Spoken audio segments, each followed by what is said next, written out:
Joshua 2. Then Joshua son of Nun secretly sent 2 spies from Shittim. "Go, look over the land," he said, "especially Jericho." So they went and entered the house of a prostitute named Rahab and stayed there. The king of Jericho was told, "Look, some of the Israelites have come here tonight to spy out the land." So the king of Jericho sent this message to Rahab, "Bring out the men who came to you and entered your house, because they have come to spy out the whole land." But the woman had taken the 2 men and hidden them. She said, "Yes, the men came to me, but I did not know where they had come from. At dusk, when it was time to close the city gate, they left. I don't know which way they went. Go after them quickly. You may catch up with them."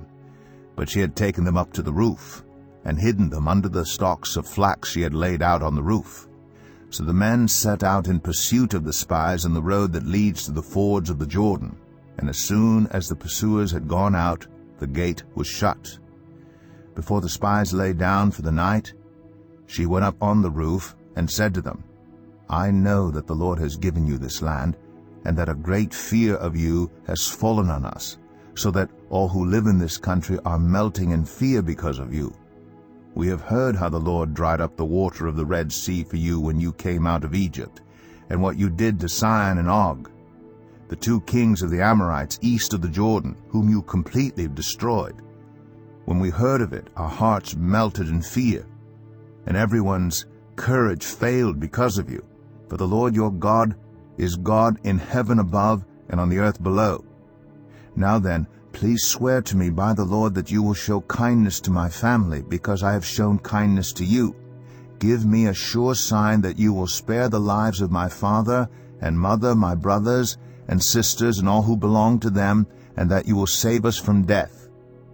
"Our lives for your lives," the men assured her. "If you don't tell what we are doing, we will treat you kindly and faithfully when the Lord gives us the land." So she let them down by a rope through the window, for the house she lived in was part of the city wall.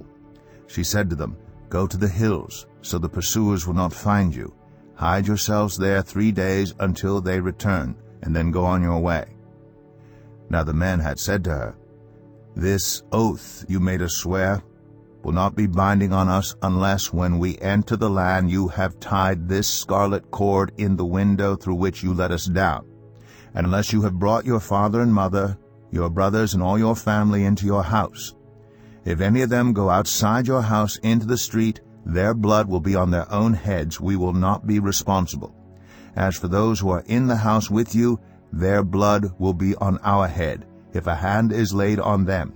But if you tell what we are doing, we will be released from the oath you made us swear." "Agreed," she replied.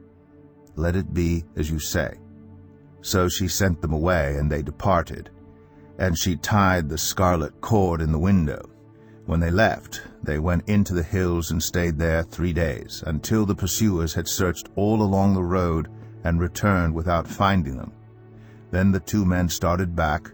They went down out of the hills, forded the river, and came to Joshua son of Nun, and told him everything that had happened to them.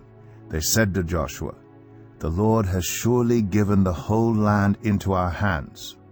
All the people are melting in fear because of us.